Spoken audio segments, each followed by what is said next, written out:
here we are. All right, fellow readers, viewers, fans. We are in Nuevo Nayarit at the Hard Rock. We're spending our last full day here. We've enjoyed our time. We decided to come and do it with the beach behind us so you can live vicariously through us. It is, what time is it? It's 8 something in the morning. Yes, and it's already hot. It feels hot and humid. Hot place. And remember, today we're talking to you about Isola by Allegra Goodman. And before we go into the book, I'll let Lily tell you a little bit about it. Yeah. So she's the one that most recently finished it. Yeah. But, you know, for those of you that are new to our podcast, the idea is to dive deep into a book, and in the process of our conversation, going, you know, page by page, skipping a few. The idea is for you to learn a little bit about us and hopefully learn a little bit about you. So welcome. Yes. So, Isola, is that how you say it? We don't know. We never know how to pronounce it. Isola. So this word, it means island in Italian. And so the setting is the 1500s, right? And the protagonist is Marguerite de la Roque. True story, by the way, right? Yes, based on a true story. If you recall at the end, the author tells us that she came across Marguerite's name in a children's book. Oh, yes. And all that was said was that she lived in an island by herself and survived. So basically she grabbed onto those 2 sentences from the children's book and the very little information she found about her and built this book. Which, by the way, I wanted to take, you know, another angle at, and I don't even know if this is what the title means. Oh. Isola. Oh. She's by herself. Sola means alone. In Spanish. In Spanish. I don't know if that's what Allegra intended, but that's just another way of Interesting. saying it. Right? Anyway, go on, Lily. Okay, so she is orphaned at a very young age, but she's of noble family, right? They're very, very wealthy. Yes. They're very, very wealthy. She's orphaned at a very young age. I think her dad worked for the night, or I don't know, something like that. I'm sorry. It's a very thick book, but a great book. Orphaned, she had her nursemaid that was taking care of her. She also had a guardian who happened to be her dad's cousin, but her cousin was always on voyages. He would explore, going to go to the New World, and he was in charge of her money, of her property, of her land, her everything. And he would come every once in a while and to give her money. So as the story progresses, we learn that this guardian really was not out for her best interest, as a guardian should be, because she was a child at that time. She was 3. She was 3 when he really took over. And sorry, I lost my train of thought. Oh yeah. He was really using her money for himself and for his project of finding this new world. So the story is about her navigating through all of this without parents, being a child who's not allowed to do anything because in a society that does not favor a woman's best interest, where a woman is completely reliant on a man, and even though she's starting to see that he's basically splurging on her money, she can't say anything about it. She has to be tactful and ultimately do as she is told, simply because she's a woman. Yeah. And she has to show respect to her guardian. She wants to question it, but doesn't question it because her maid, what's her, Damien, yes. Pretty much her nanny. Richard made it. Hi, Richard. Did we do this right? I feel like we didn't. He will fix us if you can't see us. But let's get started. Yeah, let's get started. You will find out what happens with her. Yes, it's very, very interesting and sad and all the way around. I have to say that right from the first paragraph, Lily, I was like, what? Page 3. Page 3. I said, you know, my annotation here is that the definition of old has changed. Here we see a description of her nurse, Damien, who was a woman that basically raised her and took care of her because she lost her mother at birth. And she says, Damien is an old woman that is at least 40 years old. And I was like, no. We are not old women. No. We are not We're old in our 40s. women. And you're right. I got that. I was like, no. No, we are not old. So I thought, I kind of laughed and I kind of didn't because I was like, wow, back then. Different times, yes, right? Women, and now we're fabulous in our 50s. I love that. Wait, fabulous 40s. Yes, I don't know what 40s are, but isn't it fabulous? Oh. Fabulous 40s and 50s. Fantastic 40s, yes. You're right. In those times, as teenagers, they already have a husband that they're, who they're going to marry. They have to have kids right away. And so I guess by the time they got to their 40s, you're an old maid. Yes. We're not. We're not. So viewers, look at us. Old. We're enjoying life now. We are. Look at enjoy your life. So yes, very, very. On page 14. I have something at 12. Go. I wrote envious of relationship despite material comforts. Right at the top, the second paragraph, they were a pair and needed nothing but each other. As for me, I had fine slippers, silk gowns, and more land than I could see. Even my Finch lived in a gilt cage. But when I looked at Claire and Madame d'Artois, I felt like a beggar at the door. So Madame Artois and Claire, Madame Artois is her teacher. Yes. Claire is the teacher's daughter, and they live there, and they teach her. They're her companions at the same time, because, right? Let's recall, she's wealthy, so she has a private instructor, private tutors. Yeah. And Madame Artois was hired to be her companion and to teach her, like you said. Teach her things, yes. and because they could afford it, and they were there, and but even though she had all this money that can be given to her, she had the fanciest gowns. The greatest food she can eat, she still felt alone. And then I wrote, money doesn't buy happiness. And for her, she was missing. I don't think she cared about this money as a child, right? Yeah. She was hungry for a family. She wanted a family affection. And she got that from Damien, Madame Artois, and Claire, but she missed that Claire and Madame Artois, they were close. Yes. Mom and daughter, close. and she didn't have that. Even though Damien, her nurse, her maid, her nanny, could say, her nanny, it still doesn't fill the void of not having a mom. Right, yes. Page 14, speaking of Claire and Madame d'Artois, we took French in high school. That was a long time ago. We did so it. We didn't. She did. So I am butchering French, but bear with me. So the setting is currently in France. We think. Well, I think it is. I think. Let me tell you why. Because the chapter starts with Périgord, part 1. You're right. It's a region in France. So she's right. So here on page 14, Marguerite tells us a little bit about Claire and how even though Claire was an educated young lady, she had no inheritance, but she had traveled the world. And so here we are traveling, Lily. Yes. And I think, like I've told my kids, like, you're not getting an inheritance. But I will try, I try to have them see the world and travel as much as we can. And so what's more valuable is my question to you, dear reader. Money or experiences?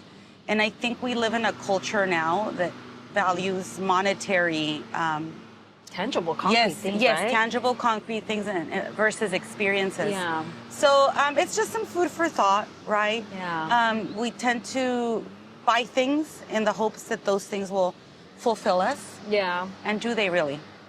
Right. Right. And is it for us or is it to show others what we have? And like you said, Marguerite is wealthy. I mean, at this point, she hasn't been ripped off of her wealth. No. She has a lot of money, a lot of properties, but she is not happy.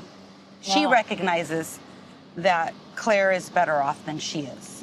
And then on page 15, I mentioned something about the importance of having a sisterhood or having friendships. Marguerite says in the middle of the page, I stood there on the path.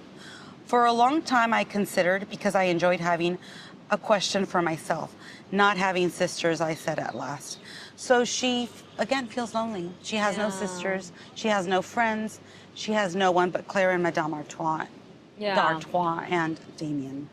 So readers, if you don't have any sisters, cousins, or anybody, find a friend. Yes. Yes. I can tell you right now, my Yes. sister will not be watching this, so she will never know about this. But she would never do this with me. Yes. She would never go out and hang out with me. We're just not. And read books. Yeah, we're not like-minded people. So Yes. find like-minded people, True. right? True. Yes. Moving on. Moving on. 25? 25. On page 25, you know, the old adage, glass half empty, half full. Somebody, one of the characters says, we have nothing and we will have nothing. I think, you know, it's a matter of perspective. I forget who said this, Lily. It's been a while since I read the book. Yeah. But, you know, the perspective you have in life, right? You have nothing. You will have nothing. I mean, instead of focusing on what you don't have, how about you focus on what you do have? Yeah. Right? Again, going back to, is it really just about money and monetary, tangible things? Moving on. And the next, there was a, we have nothing and we will have nothing. Who said this? Do you remember? I think that was Marguerite, but then Claire followed it with, we have books and music. And that was not something accessible to everybody there. And, oh, yes, so that's Claire true. took it as, well, we have this that others don't. We have books and music, Claire reminded me, and food to eat. And then it says, and wine to drink. And I was like, wait, what? You guys are kids. You guys are 14. But at that time, that was a cultural norm for them to drink at a young age. Wine at a young age. Because they do repeat this several times, the wine we drink, right? And I'm glad you caught that about books, right? Because that's what this whole podcast is about. Well, you know, how books give us so much. I think, hopefully, if you've learned something, if you've made it this far with us, you've learned how much books teach us and give us. Right? Yes. And you mentioned teach us. And so there's, you know, I did some research when I was reading, and I think that's why it takes me a little bit longer to read, because I'm like, I need to look up that author. And there was an author that is mentioned because they're reading a book, and I looked it up, and the author was Christine de Pizan, because they were reading a book about this author, and it's called The Book of the City of Ladies. And this is some of the earlier feminism writing back in the 1500s. Oh, wow. She's a researcher. Yes, clearly. so I thought it was, she was an Italian-French writer, 1300s, 1400s. Oh, wow. And Way she back. wrote about feminism. Those are some of the earliest writings. And it took decades. Yes. I mean, we're still fighting. Centuries, right? To get where we are now. And so they don't have a lot of books, but what she does have is some of those books. And I think she goes back, right, to pick up some of those things. And that's really what gives her a lot of strength, I believe. Yeah. I thought that was interesting. Oh, what page are you on? 39? I don't think they can hear that, but... I wrote a catch-22 for women at the beginning of the page. In this way, we avoided Nicholas, but Claire lived in fear. Oh, so Nicholas is now living in Marguerite's home.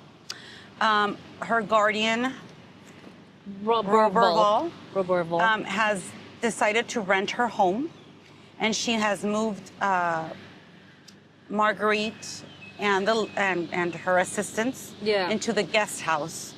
And so the family, the Montforts, I think that's who they are, they have a pair of sons, and Nicholas has expressed interest in Claire.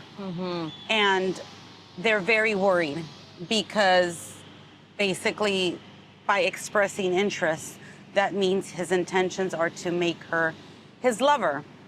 And so now they're living in fear. So this is a suitor for her, a potential man that will take care of her. But this is not what Claire wants. But also, you know, in a society where women depend on men, this is a good arrangement for a person of her social stature. So that's what I meant by a catch-22. It's like, do you accept the interest that this man is expressing in you, even though he doesn't have a marriage to offer because they're from a different social class? Or does she continue to be a woman that is not protected by a man? And by not being protected, like right now they're okay. they're living in this guest house. But they're like in an attic or something, Yes. right? Because the house has been mortgaged, and that's when I think Marguerite's like, why am I not in my home? In my own home, They yes. moved me to a place like something like an attic. Yes. It's cold. They don't have the same amenities. Accommodations, Yeah, yes. they don't. They don't anymore. So she's starting to realize something is off here. And at this point, she's not even 20 yet. She's like 16, maybe 17, a young girl. Then we skip a couple of pages. I don't know how many you skipped, Lini, but I'm like on 93 already. Oh, I'm at 60. Okay. It was more for me. So honestly, before I started reading this book, I didn't realize it was a true, like based on a true person. So, and at this point, I believe her guardian had come over from his voyages. He was having a dinner party. Marguerite was invited, and she's like, okay, I'm gonna be amongst these people, like, what's going on? And they mentioned the name Jack Cartier, I don't know his name. Yes. He's an explorer, also on his way to the New France, is what they call it, New France. And he's also a historical. And he's he's like figure. a true story, and I think that's when I was like, wait, let me look him up.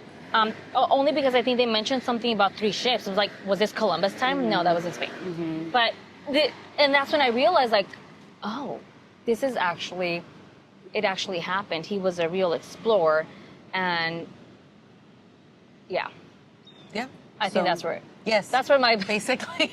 That's where my point we're is. giving you It's true. true. Yes, it's this So is another. I feel like I'm getting more history from reading books than I did at school. That's what I tell you. That is why historical fiction is my thing. Because I feel like it's a mix of both for me. I learn history, and I'm also entertained. And you see that human aspect of that. I mean, I don't want to. I do like fiction, nonfiction as well, but I think fiction takes a different angle when it comes to history. Moving on. What is your next page, Lini? I'm at 68, and I agree. So this is, that is your relation. Okay, so the young man bristled as though I'd called his master's name, reformist, Protestant. And she, I think it was her, that said, sincere devotion is not always for display. I don't remember who said that. I think it was the secretary. Oh, yes. We'll remember his name later. Shoot, you're right. I forgot his... Robert Are we still secretary. recording? I think we are, but I don't know why he does that. Yes. Sorry. So her guardian verbal, I don't know if I'm saying it right. He has a secretary who is literally his secretary, takes notes for him and stuff, right? And he encounters Marguerite, and they kind of have some back and forth conversation, right? Flirtation, a little bitty way, right? Because it's and kind of please remember, flirtation is very different. Yes. From how it is now. Because, exactly. Just the fact that she's speaking to him. Speaking to him, exactly. That's already like very risque. Yeah, it's a lot. And so she says, sincere devotion is not always for display. And and this is, and I think I took it as their relationship. Why is it not? We don't see alarming. ourselves, Are we still recording? Great. Make sure you edit that. Yes. Because we panicked a bit. Yes.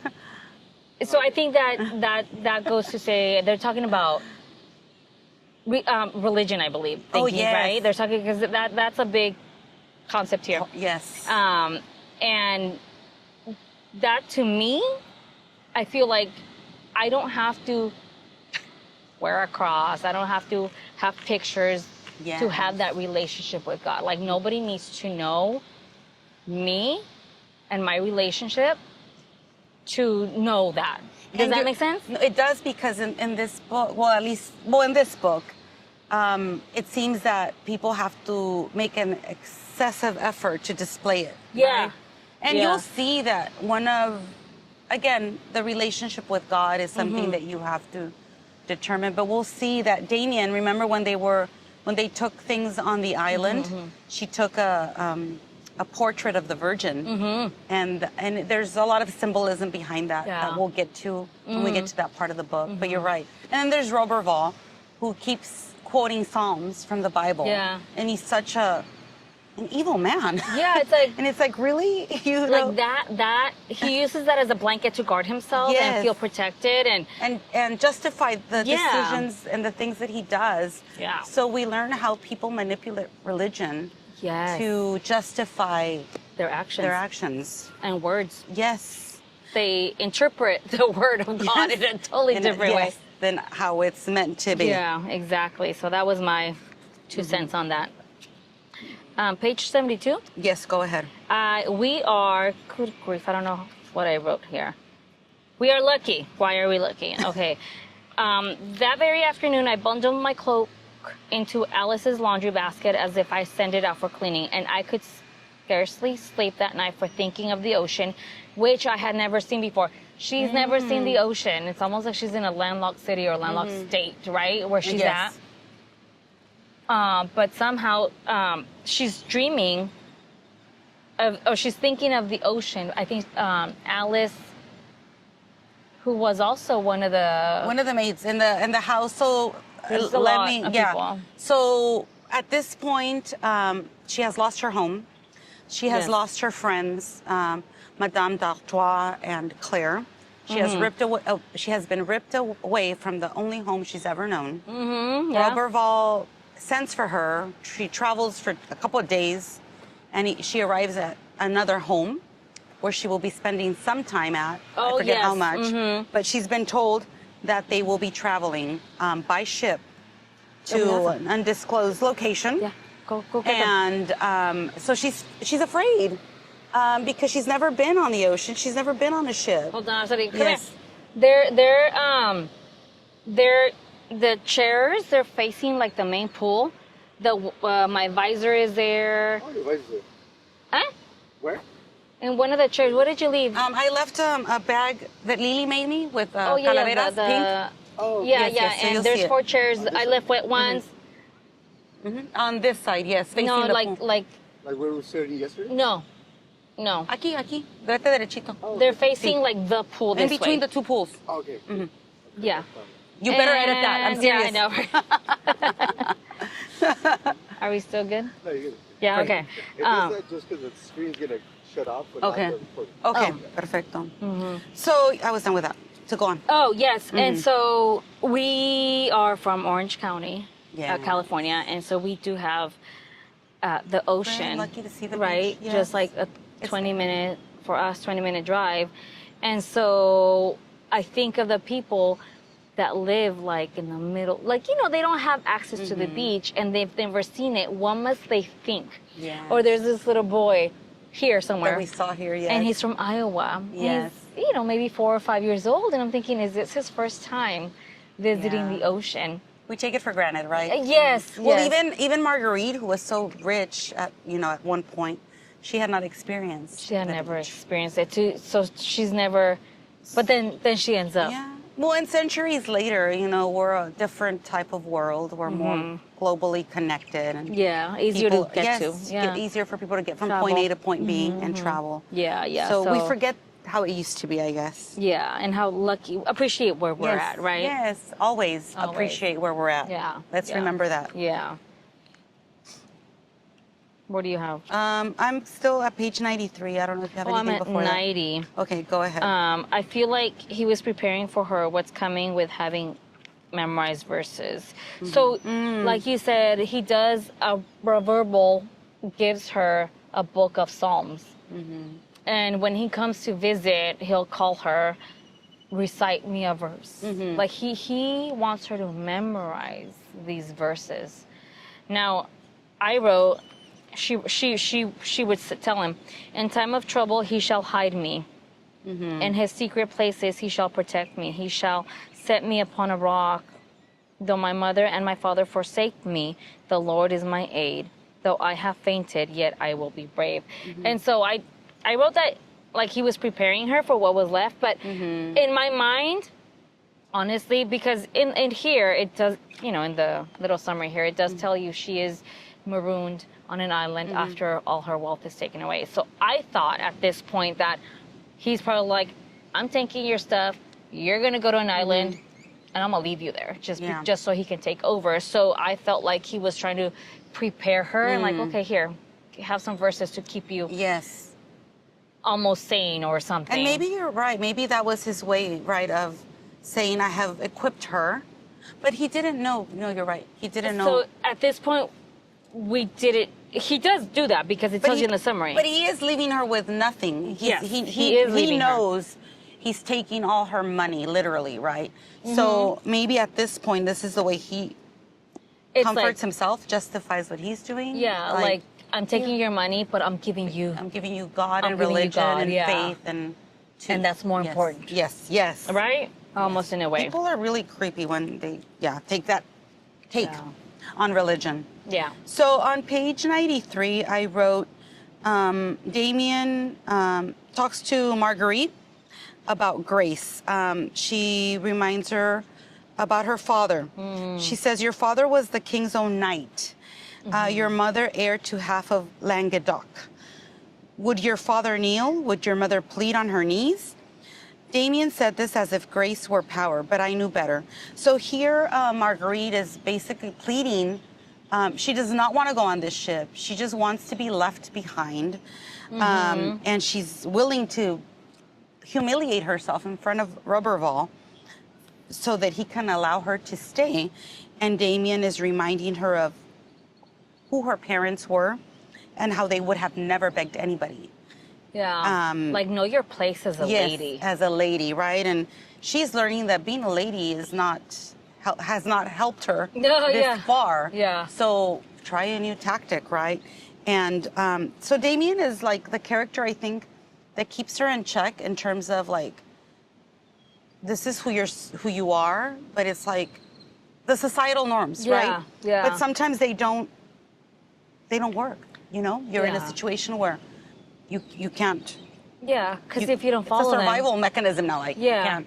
Because if you don't follow them, you're being disrespectful. You're being a rebel, and that's not how a lady should behave. But yeah, at this point, Roberval, they're planning this voyage to New France, which is now Canada.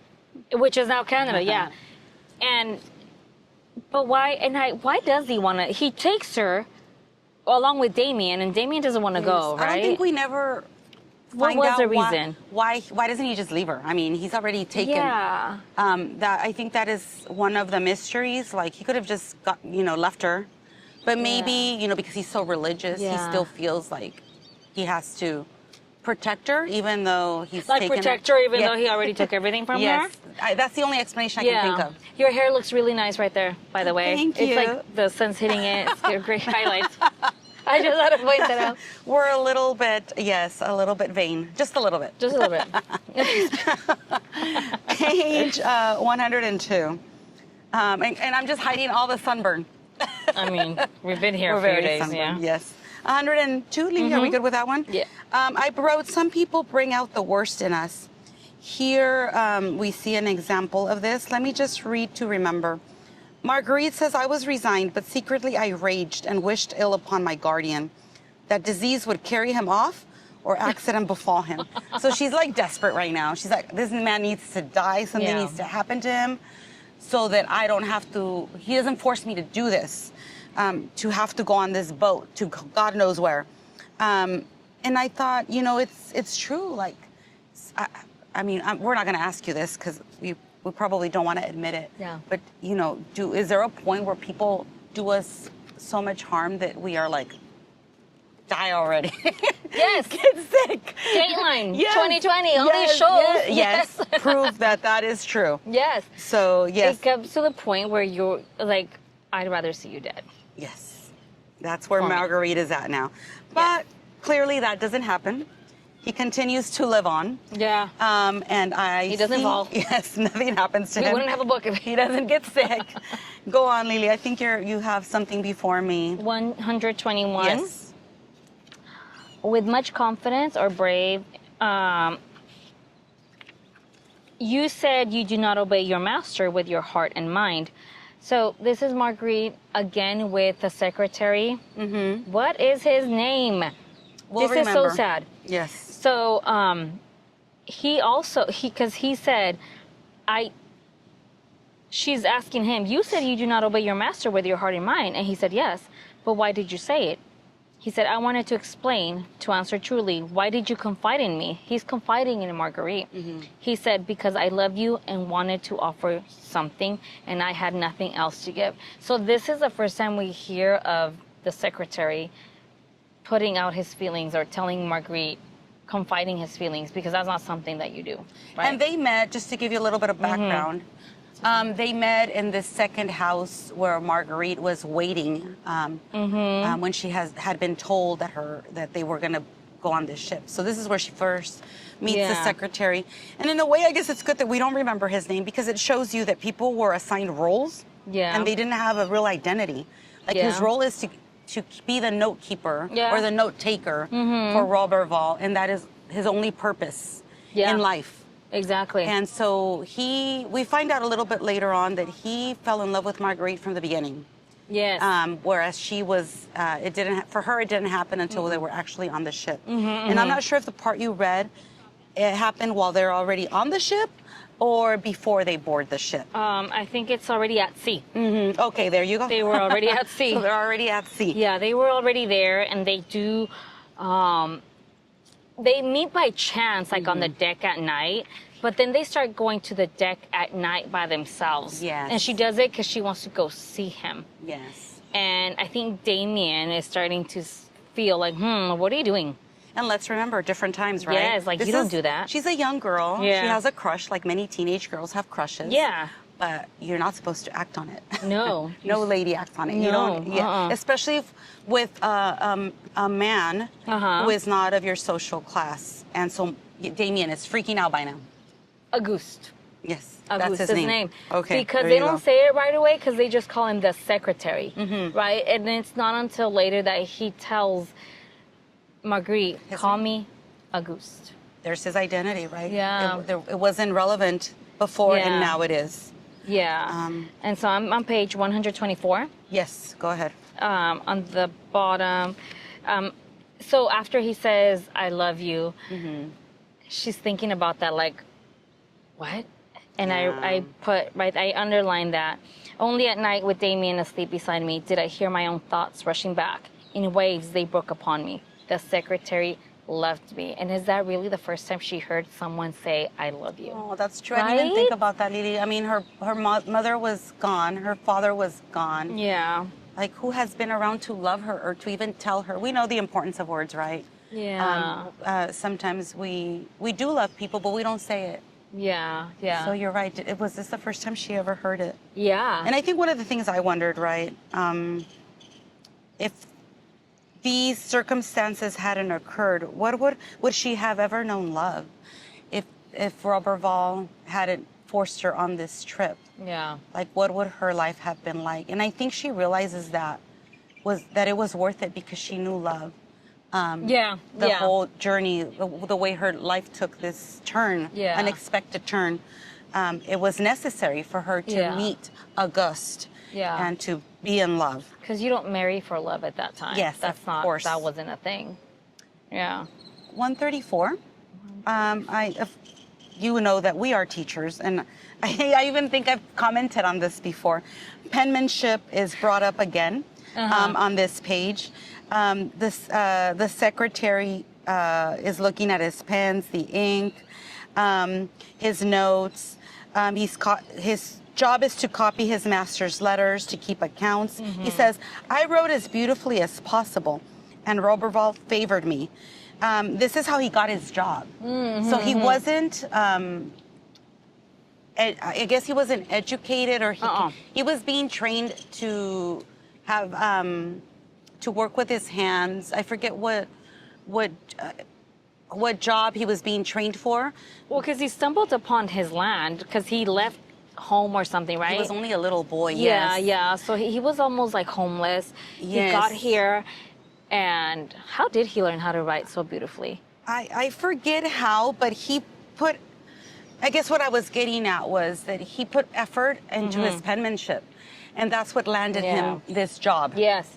And again, now we barely write, right? I know. We everything is digital. And I thought I think that's important to show pride in what you're producing and in what you're writing. Yeah, yeah. Different times, definitely. Because it did get him a Lily's job. distracting me with her Sorry, sunscreen. it's the sun's Give me some. here. I'm plastering. Yeah, no, and that right there is what landed him that job. Otherwise, he would still be a beggar, a thief, or just working in the horse stalls, or he did something. I forgot what he did. And so I think taking pride in your own what you do, right? Yes. And yes, doing it right, doing it well. Doing it well at those times. That was a big deal. Somebody who was going to take your notes, write down. But he took notes of everything. Yes. So-and-so was in a fight. He would just write down. Oh, that's true. Verbal would say, so-and-so was in a fight. Almost just like a journal, keeping a journal, because they would go on voyages, right? Exploring. So that need to be, I'm wondering if that's what his writings are what.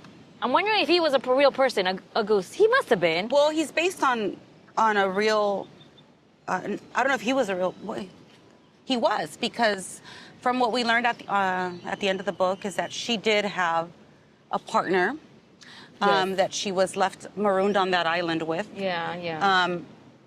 But his backstory, who knows? Who knows what? We just know that it was.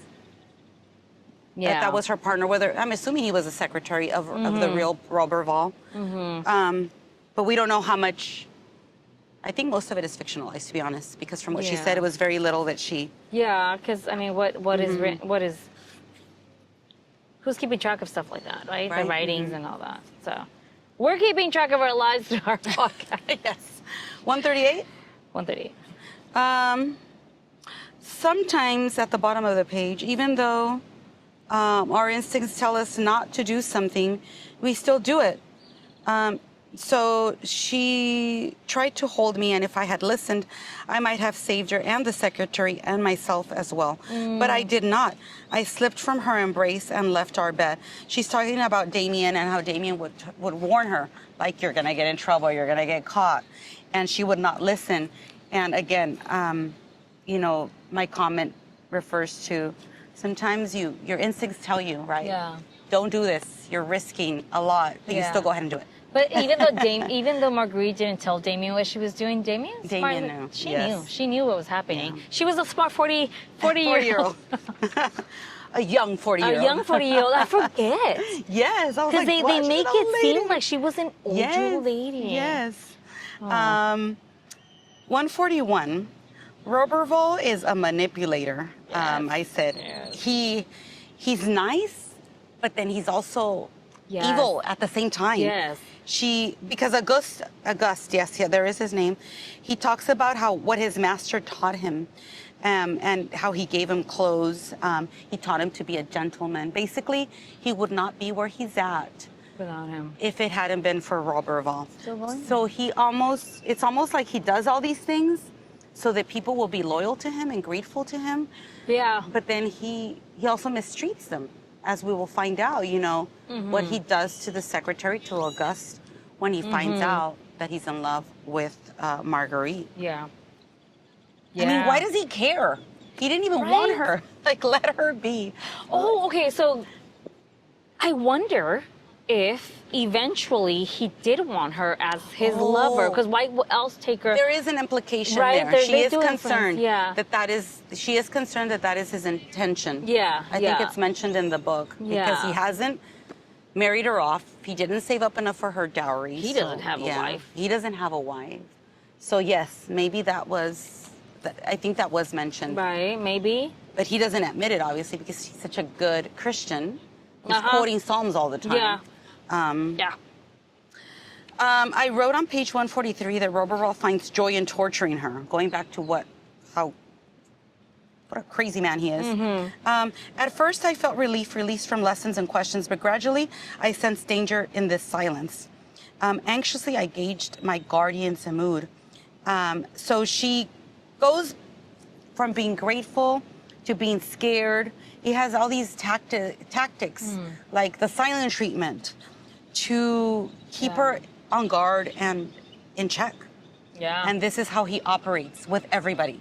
Oh, yeah. That's his MO. His That's MO, just yes. who he is. Mm-hmm. Disgusting. On page 144, I thought it was so.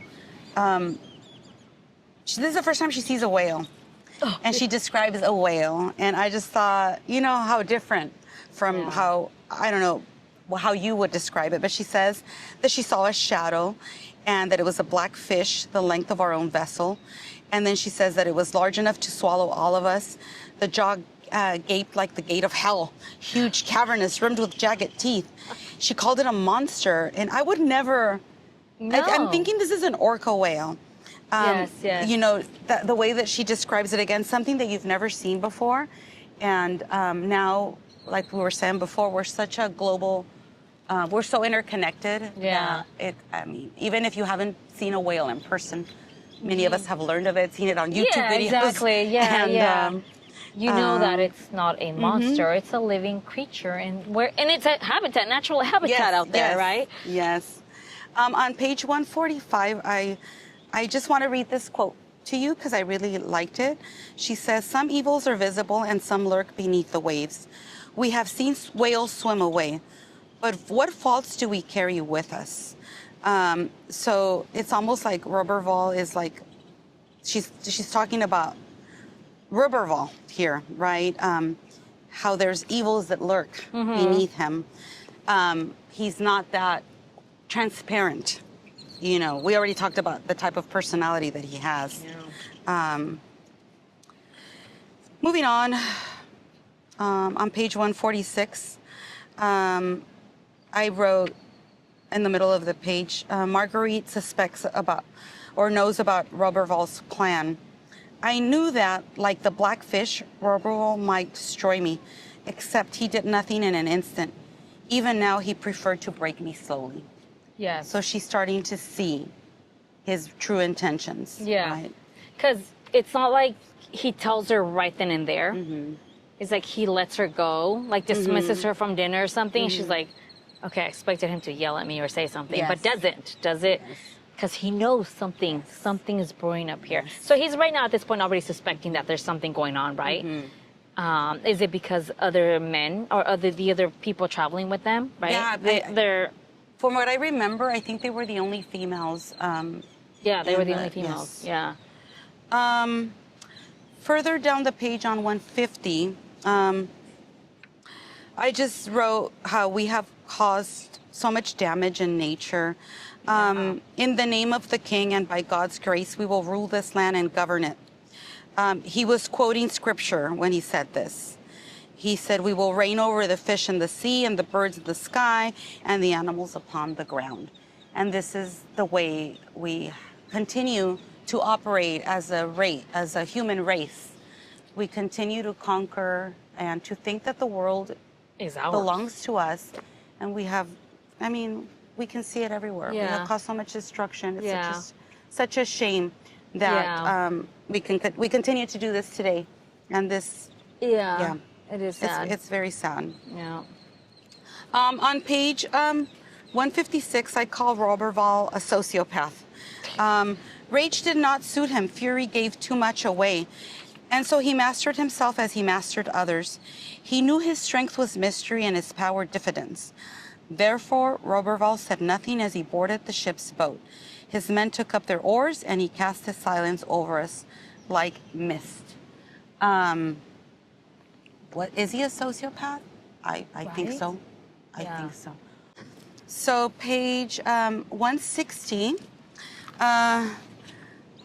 they have been discovered. Now what? So at the bottom of the page, Auguste and Marguerite have been discovered. So she says she's afraid that he might kill them. They're going to be accused of treason, of insubordination. She's considering all the ways that they are going to be killed. Strangled on a rope, floundering and drowning. She was sure that he would kill Auguste and make her watch, and that is how he would torture her. So we find, what I thought too. Yeah, we find that he gets very creative in how he will punish them both. And then on page 157, 59, I wrote, she is smart enough to know this. Although I had to fight my guardian, he did not lock me up. As always, he allowed me the illusion that I was free. So she knows that it's not going to be that easy. Yeah. He is planning something. Yeah. And that is how he entertains himself. Is that the right word? Yeah. Like, it's really creepy, but it's almost like he enjoys doing this. And telling them, I'm in control. Yes, I'm in control. I'm going to make you wait. I'm going to make you suffer. Pretty much suffer. Yes, until I figure out what I'm going to do with you. It's like his wrath. Yes. 176? 76? At the bottom of the page, I said, ironic, even this is better than with Roberval. She says, I am done living fearfully. And he laughed and kissed me. This is August. If we are cast away, yet we are cast away together. So by now they know what will be done with them. And though we have been punished, we have escaped. It was our joy to find ourselves in our own country, although it was an island, to have each other, not for a minute, but for hours and days. In my guardian's eyes, we had been criminals and sinners, but we were banished now beyond his reach. So when they first discover what will happen to them, they're scared, but they're like, they survived, and they're away from him. Yeah, at this point, Roberval kicks him off the ship, takes him to a little deserted island, right? And Damien also, because poor Damien, like she has nothing to do with it, but she's the nanny, so they're all three of them. What surprised me is that he allowed them to take whatever they could carry. Yeah, whatever they could carry. Crackers, wine, a lot of wine. Yes. Wine, different things, right? To help them. And Damien insists in taking the portrait of the Virgin. Yes. And that he takes weapons. And his weapons. So that they can hunt. Yeah. So again, this is the part where he's such a manipulator, such a sociopath. Yeah. Because he's like, I'm gonna be nice. Yeah. I'm gonna let you take whatever you can carry, so that way you don't think I'm that, horrible. Yeah. But he is horrible. Yeah. That's I think that was to make himself feel good about himself. And also for show, for his crew. Yeah. Because his crew was like, nobody stopped him, but they were watching this. Yeah. And maybe that's the reason he did it. So that Corti, right? One of the explorers? Or no, he wasn't one of them. But I think he was working under that group. Yeah. He was going to meet Cartier at some point, but I don't think he was on the ship. Oh, okay. Because Roberval was in charge. He had his own. Yes. His own fleet. expedition or whatever. But yeah, so at this point they're new on the island. On page 186. We'll have 183. 182. Let's see. We are sure of these dates, so they had no way of keeping track of the dates. So it says we could only guess that we had dwelled upon our island. They call it our island for a fortnight. Do you know what fortnight is? Remind us. 2 weeks. A fortnight is 2 weeks, and I know that because when I read my British mysteries, fortnight is 2 weeks. I had to look it up. And the reason I knew it, but I forgot, was because of Taylor Swift's song. Oh, really? Okay. I had to look it up, and then I forgot. 2 weeks, okay. 2 weeks. And so we began our calendar on June 23rd. Every evening we marked a new square, and on the 7th day we knelt and prayed our granite ledge, which was already June 30th. I don't know why. So, and then what can I do? I asked my nurse. Remember, she grew up not doing anything, right? So she asked her nurse, Damien, what can I do? How can I learn to work? To work, she said. So even there, Damien doesn't want to let her work, right? Yeah, so they're on an island, and she wants to, she sees Damien, who's old. Yes, who's old. She sees, so sad. I could do the work that she did. Yes. Damien and Auguste, they're working, they're hunting, they're fishing, they're cooking, they're cleaning, they do something building with some kind of a home. A shelter, right? Some kind of cave. And she's just standing there wanting to do work, and they're like, they won't let her. No, you're a princess. Like, I want to. Exactly. And that reminded me of my students. I'm a Montessori school teacher, and Montessori wrote that children love to engage in real tasks that contribute to the household or classroom, to their community. she wanted to contribute to that Oh. because now that island is theirs.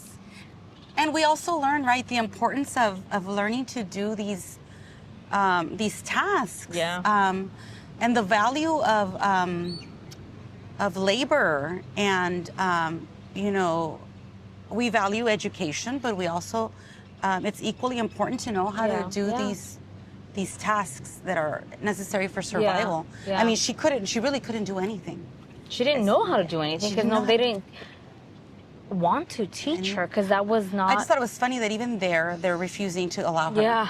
You know, it's like, okay, this is a situation where you are all hands are on deck. Yeah, and even then they're not allowing her. They're not but allowing eventually her. they did, right? They did because she put her foot down and she Yes. kind of like threw a tantrum. She's like, "No, I want to do this," and good for her. Yes. Because if she hadn't, she would not have wouldn't learned have survived, all those yes. survival skills. Yeah, yeah. On 186, I think we chose the same section. Did. Go ahead.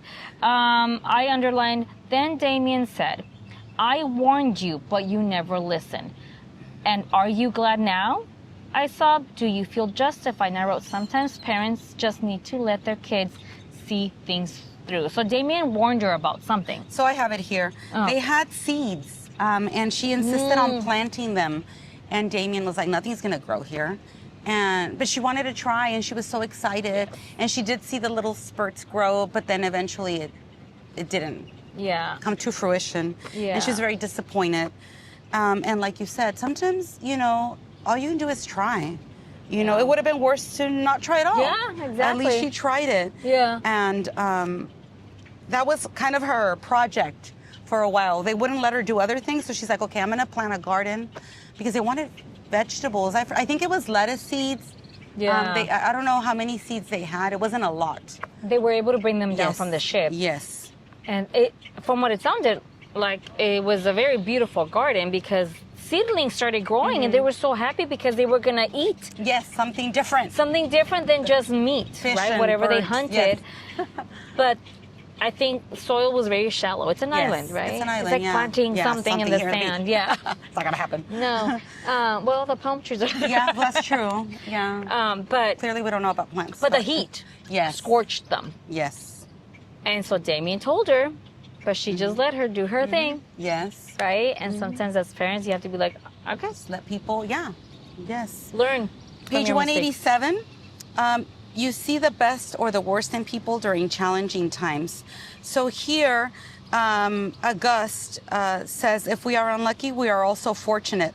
Our lives were spared, and Yeah. now we make our way together. And then further down, she says, now I could consider him, and he was brave, facing disappointment. So I've read this before somewhere in another book. The true character of a person, not when they're doing their best, but when they're doing their worst. Like, how are they reacting to that challenging that's time? true. So pay attention, dear reader. Yeah. To your immediate circle or the people that you know. Like, Yeah. how do they act when they're going through a tough time? Yeah. That is how you know if that person is worth keeping in your circle. Yeah, exactly. Yeah. It's like, what are the red flags? And it looks like Gus was that type of man. He chose to be positive despite the challenging time that they were going through. On page 188, I wrote Roberval's masterful revenge. Roberval had punished us with what we wanted most. We longed for time. He gave us eternity. We craved space and privacy. He gave us both. He would destroy us by leaving us alone. So basically, he planned it well. He's like, okay, you wanted this? I'm giving you, alone. and that's how he justified himself too. I'm giving them what they wanted, Yeah. right? In a deserted island. Yes. Fend for yourself. On page 193, Lily, I wrote something about having purpose. Marguerite has a job now, with the group. She prepares packets, spices, and she felt useful now, and that helped her feel better. Yeah. So for me, it was a lesson on having purpose. Yeah. And when we have purpose, life seems more manageable. Yeah. More doable. It gives you something to look forward to. Yes. Yeah. I have 197. Go ahead. Can you control what you miss? And a goose played an instrument. I forgot what the name of the instrument was. And so that was his thing, right? He would play in the evenings back They even took their instruments. They even allowed them to bring down the instruments. You're right. He would play his instrument in the evening because that was like their entertainment. They brought down their instruments, but the air, the moisture had warped, right, their instruments. So he didn't have it anymore. It didn't sound right, and so she asks him, "Do you miss playing?" He said, "No." I heaved a trunk over the rocks, and she said, "I don't believe you." And then he said, setting down his burden, he said, "What is the point of missing what I cannot have?" And we also learn about the importance of the arts of music, right? Yeah.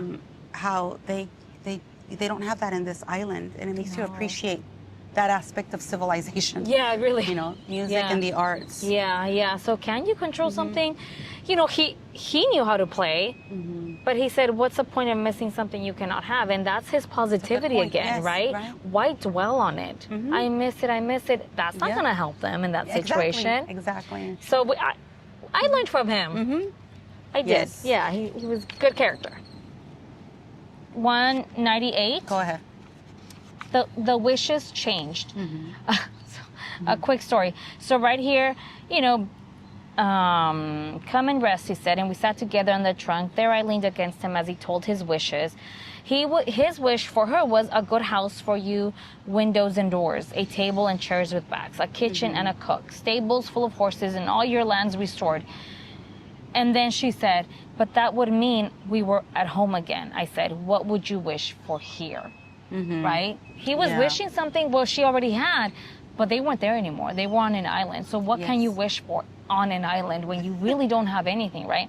And, you know, I was taking a class a long time ago, and a child development class, and it was one of those discussion board things that you had to put online. And, you know, if money was no object, what 3 things would you wish for your classroom or for your school setting, right?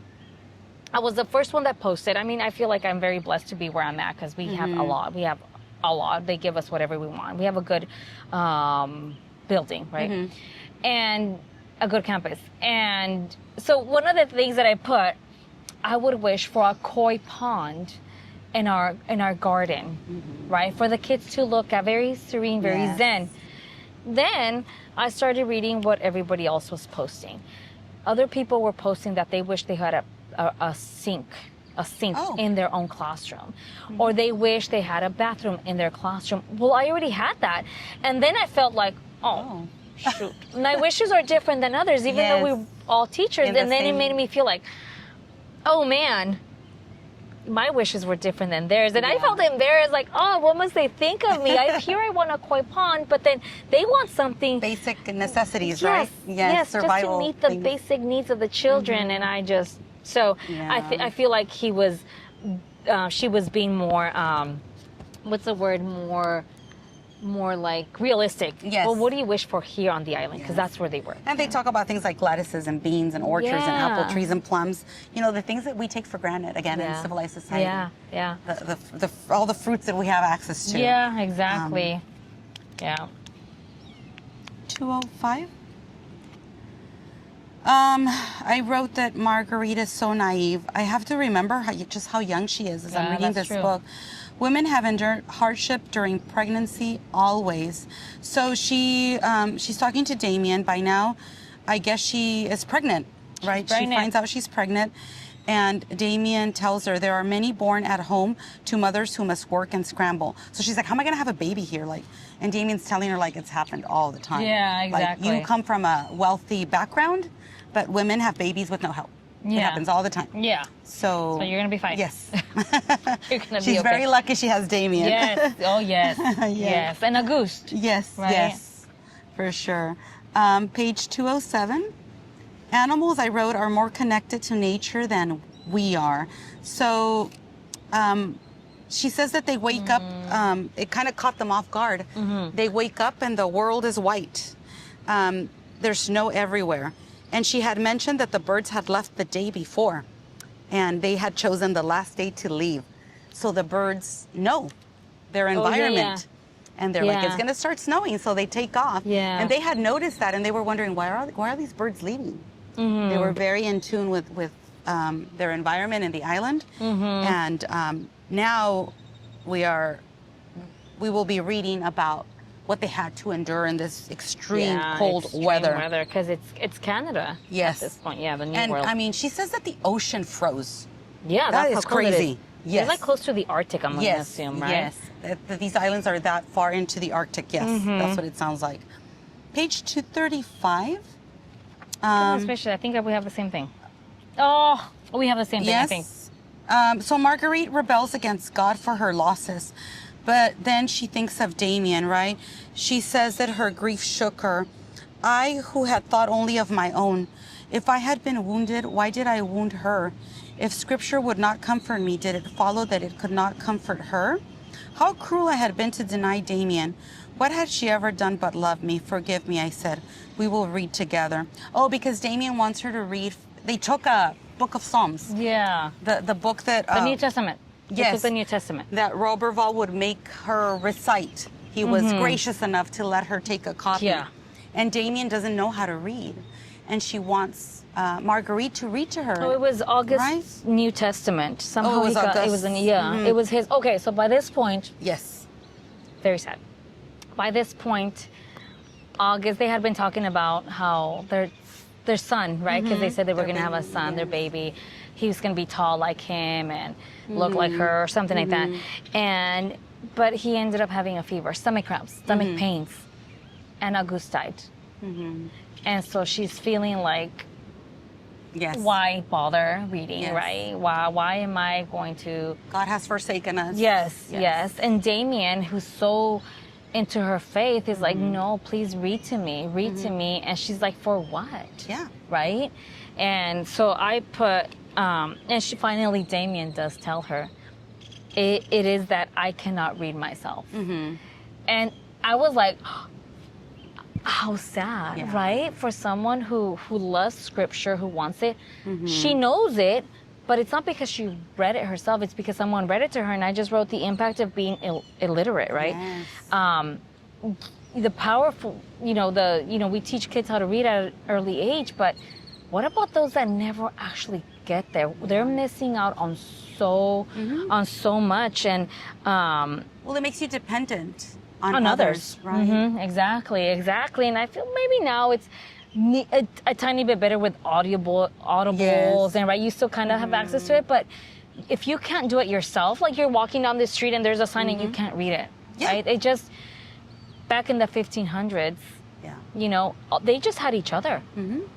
And for Marguerite to tell her no, she felt like, And she realizes, like, no, if I'm not going to read them for her, for myself, I'll read them. I'll read the Psalms for her. So it was, I was touching, like, yes, she doesn't read. Yes. On page 238, you're before me, no, Lulu? No. Strangely, as her life became more difficult, she complained less. We're talking about Damien here. She did not rail against injustice, although her fate was unjust. She did not question God's will. I looked at her and thought, why do I sit self-pitying? Why don't I think of her? Damien was blameless, and I had brought her to this island. This I knew, and for this I must atone. So I think, to see the two takes on life, right?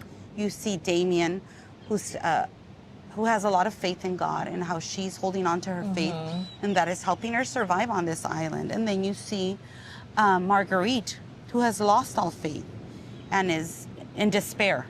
So you see the two extremes. Let's move on. What do you have? 268. I have 264. Go ahead. I wrote God sent. I think this is where, so she has her baby. Her baby dies. Doesn't make it. They don't have nourishment anymore. I think the baby lasts about a week. And yes, let's remember their cave. They actually found a cave that they made sort of their home. Yeah. Very, very dark cave, but this is the only shelter that they could find. They had to squeeze in to get in there. Like in between boulders. She just had a baby, and by now... Mosquito? Yes, we're surrounded by mosquitoes, people. By now, she can't hunt because she just had a baby. Yeah. Damien doesn't know how to use the weapons. That's true. Gus taught her how to use the weapons before he died. Yeah. While he was on his deathbed. Yeah. They've run out of food, so she cannot feed this baby because she's malnourished herself. Yeah. And so the baby basically starves. Yeah. Yeah. Very sad. Yeah. And then something happened. By this time, something happens to Damien too. Her foot? She did cut her hand. Oh, she I'm not cut her sure if hand. we're there yet. Oh, okay. But they survived that winter, just the two of them. No, that already happened. That already happened, yeah. Okay. Because right here at C. La Rochelle, Perigord. So they survived the winter, and now it's back to hunting. Yeah. So Marguerite she's lost her will to live. But she knows that Damien depends on her now. Yeah. So she's living for Damien. Yeah. So she's the hunter. Damien preps the food. Now they know what winter is like, and they want to prepare for it.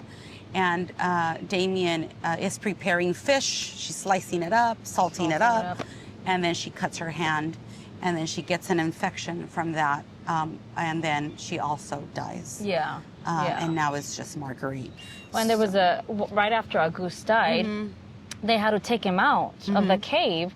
I think they buried him under the snow, right? Yes. A polar bear comes. Digs up his body. And just, right? Tears him up. And so she does shoot this polar bear. From the crack in her cave. Yeah. Although the bear is trying to get in there. And Yeah. her. Yeah, that was scary. I was like, and to backtrack a little, she skins the bear, and they use the bear's meat and grease. And at this point, she still has the baby and Damien, and they use the bear's fur. Oh, to cover the baby. To cover the baby because it's at that cold. I mean, Yeah. just the way they describe the cold, it sounds like it's insanely it's brutal, cold. yeah. Yes, and they brutal. even use the bear's fat, the blubber, as a salve for their hands because they're cracked and cold and some kind of bumps or something, right? Because it's really, really and cold. this is where you learn of how resourceful Damien is. She wastes nothing. Yeah, yeah. And again, right, Marguerite would not have been able to survive without Damien. Like I wouldn't know to do that with bear. Take me. Yes, I'm not gonna kill a bear. Yeah, but after Damien dies, she encounters again another bear, right? Yes. And kills that one. This time she does cut off the paw and saves it. It becomes a relic of hers. Almost like a trophy. Like I did this on my own, and I think she feels. I think so she survives another winter. She's trying to go to hunt or fish, right? And she sees something on the rocks. Do you remember that? And she finds the ring that her friend Claire gave her, that belonged to the Queen Marguerite or Marie or something that had an initial, an M. And so she sees something golden there, and she picks it up, and it's a ring, right? So when the girls were separated, they exchanged rings. Yes. Marguerite gave Claire her mother's ring. A ruby ring. A ruby. Yeah. And then Claire gave Marguerite her ring, a ring that the Queen had given her as a child, because Madame d'Artois worked for the Queen. So that is how she ended up with that ring. Yeah. And she lost it like many months before. Oh, yeah. And then it froze. Because she got so skinny and it fell. And it was just such a miracle that she found it again. Well, and that's why I wrote God sent. Yes. Because God sent us signs, we always say. Yes. So she had it. So then she sees a ship or three coming this way. She sees men one morning fishing and preparing fish, and she's like, should I go out there? Should I not? Yes, she hesitated. What? Yeah, because these are men. You don't know what if they're they gonna rape do. her? Yeah. What if they murder her? What if they steal whatever she has? I don't think she has anything anymore. But she decides to be like, you know what? I'm gonna go. And they're looking at her like, right? They don't believe that because she's trying to tell them, I killed a bear, I did this, and they're like, they don't believe it. But she pulls out. She says, I have a gold coin, like. Yeah. But she hesitates because what if they steal from her, right? But she shows them this ring. that it's from. Oh, because only one of them speaks French like her. Oh, that's true. So she can't really communicate with all of them. And just they think with she's one like of some them. witch or some crazy woman. Yep, she looks disheveled. Yes. She is a mess. She's. I mean, how would we look? Well, right? yeah, right. Right, her all natty, like hair, My long hair wouldn't glow in the sun. No, it would not be very lustrous. Absolutely not. But this one ring was kind of the one that showed that she was telling the truth, because she mentions the queen and she mentions this, and because of that they do take her aboard. Yes, in these little canoe-like boats. Yeah. They seem like they're very small boats. Yeah. So that she in a sense is rescued, right? Yes, she's rescued. But she has to convince them, like they're not ready to take her. Yeah. They also have their own concerns. So she has to give them. She teaches them how to hunt. She uses the last of her powder for the gun. Gunpowder, gunpowder. And she's taking a lot of risks by doing all this. Yeah. And she does it because ultimately they can decide not to take her. But this is how she convinces them. Yeah. And so now we're on page 268. And my question was, why do some live and some die? That's what Marguerite wonders as she's leaving the island. And so do we, because Auguste was a hunter. He was a young, strong man. He died. Then there was Damien. Like I was, because in the description of the book, we know she's going to end up alone, right? Yeah. But we're surprised that they are the ones that die when they are the ones that are more equipped. They know more. Yes. Survival skills. Yes, and yet they die. And again, right? And she was weak. She just had a kid. Yes, and somehow she survived all that. Yes. Moving along. Page Women are strong. Yes, we can be resilient. 311. 311. Well, I have something before. Almost there, dear reader. We're almost finished. It's a long book. It's a great book, though. I have something at 296. Okay. I don't know what it. Okay. She. Oh yeah. So she is now in town, right? She's all cleaned up, I think, at some point, and she wrote, "But hunger meant something different to me now, and I was overwhelmed by delicacies, the sweetness of strawberries. I think there was a buffet or a party happening, and she has all kinds of food, right? And she on the other hand, she experienced hunger, right? By hunger meant something different to me now, and I was overwhelmed by delicacies, the sweetness of strawberries, delicious flesh of plums. I spent more time looking at my food than eating it. Indeed, I stared at everything. The fruit, the furniture, the silk, the clothes, our little charges wore. Fireplaces faced in stone. And then it said, I saw all this and noticed what I had not seen before.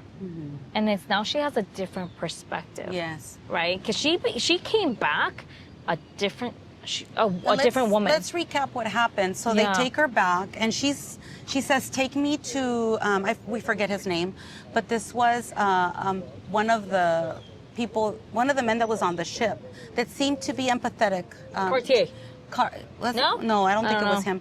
That seemed to be sympathetic to the love that was blossoming between Auguste and Marguerite. Yeah. So she says, "Take me to him." She knows where he lives, but when she arrives there, he's off at sea, and the people that are running his home are like, "We're not going to take this crazy woman," so they shoo her away. The Montforts or something. No, that wasn't the Montforts. Different one. So then when they reject her, the only option she has left is to go look for Claire and Madame d'Artois, and she walks, I forget how long, how many days it takes her, to her old estate, to her old home. And luckily, Madame d'Artois and Claire are still living there. They are teachers to the young Montforts, and they take her in, they clean her up, and they give her a home. And she convinces them because of the ring. Yes. Again, like nobody recognizes her. No. Yeah. So they're like, wow, you're back. So now we're on page 311, and I just wrote that not everything is black and white. So here Marguerite tells us, my enemy had been my teacher's benefactor. This is Roberval. My guardian tormented me with psalms, and later the same verses comforted me. He had carried me away aboard a ship where I pledged myself to a princely man, his servant. How was life so full of contradictions, good and evil intermixed? But I could never say that. I could not explain it. nor could I excuse my behavior to one so pious as the queen. So she meets, or she's about to meet the queen, because the queen likes to document bizarre stories like this one. Yeah. And she learns, I'm not sure if we're there yet, I think we are, that Roberval had already gotten to the queen and gave his own version of the story of leaving her on this island.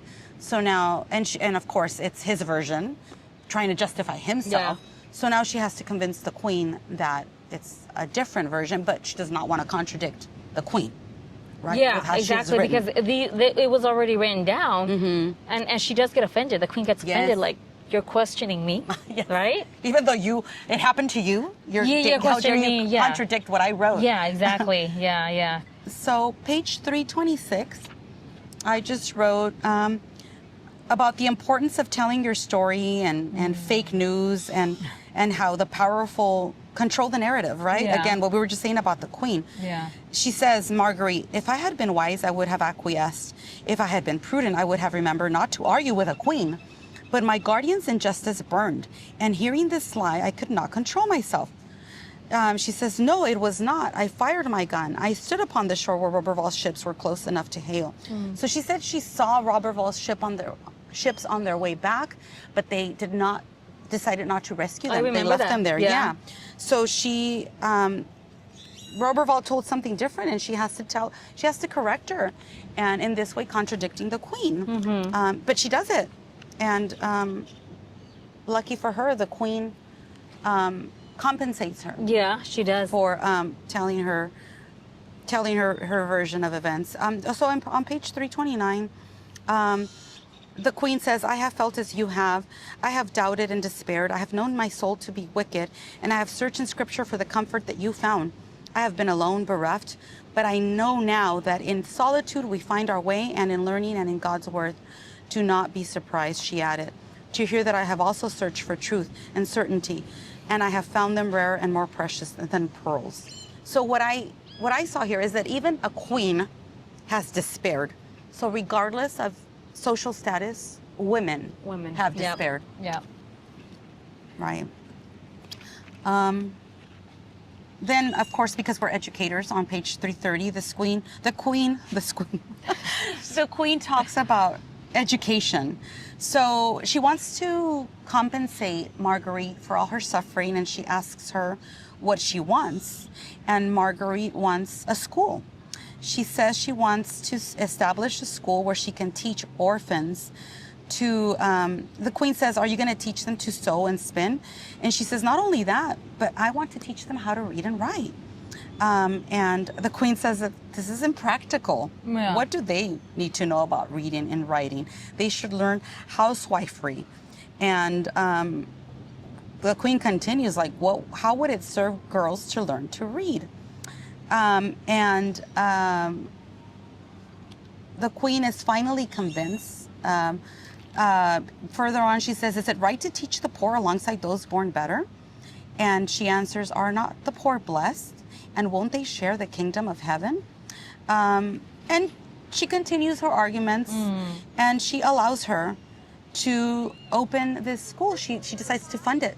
Yeah. But I just thought it was interesting how it's seen as impractical for the lower classes to know how to read and write. Well, yeah, because then at that point, are you leveling the status? Because only the rich could read. But if you teach the poor how to read, what's that going to do? Yes. Right? Yes. And we know that is an arm, a weapon that the powerful have used. Yeah. You know, not to keep educate them there. Yes, not to educate the masses. And that it continues in current times. Yeah. My final post-it, Lily, is on page 336. I wrote about trauma and paranoia. Roberval is still alive. Yes. Yes, that and man. she runs into him at some social event in her old home. The Montforts. With Lady Catherine. Oh, yes, yeah. the Montforts are hosting the Queen. Yeah. And, you know, she wanders the house years later. Yeah. The house that used to be hers. And she's just there as a guest of the Montforts to tell her story to the Queen. And she runs into this man, and he's asking her for money. Can you believe? He figures the Queen gave her money. I don't know how he finds out. but Yeah. he sends his servant to ask her for money. And so she says, given a little, because she actually considers giving him some money. But she says, giving a little, he would take all. And even if he took everything, he would badger me. I knew this because he had taken everything before. Yeah. So she stands her ground and she says no. And then Henry, the servant, says, is this your answer? Kind of like asking her, are you sure? Because he's waiting for an answer. Yes. And she says, I did not yield. Your master has often warned me not to play the fool, and I am taking his advice. You wish me to say this? And she says, yes. Is that all? Tell your master that I do remember him. So I found it so empowering that she finally stood her ground, and she has this paranoia that he will follow her forever, but she decides to stand her ground and not cave in, and not give him what he wants. And at the end, she leaves her old home, and you know, there was no anger, there was no sadness. Like, she accepted that this was her new reality, and she looks forward to this new stage in her life. Because she's going to do it with Claire, right? Yes, with Claire and Madame d'Artois. They're going to start their school, and it's a new beginning. And I found that very admirable. Like, I would be angry. Like, this was my house. Yes, exactly. Because, you know, she's exiting the property. She's like, you know, there's so much land, acres and acres of land that used to belong to her, and now it's not hers anymore. No. And she's made peace with it, and that's probably the best way to go. Yeah, exactly. So that is it. So that is Isola, dear reader, and we hope that you enjoyed reading it as much as we did. I have to say, Lily, that, and I commented this, I told her this before, I was in a very sad place when I was reading this book. It took me a little bit over a week, and I felt very depressed. Well, it's a very depressing book. So I don't know what you felt as you were reading it, but and it took me a while to figure out that that's what it did. But ultimately, you know, I don't regret reading it. It was I learned a lot. Yeah, no, definitely. Our discussion. Our post-its, because that's what we like to do. We like to do. We like to show you. This is it. Our discussion. Yes, and until next time, dear reader, when we're back in California. Until next time.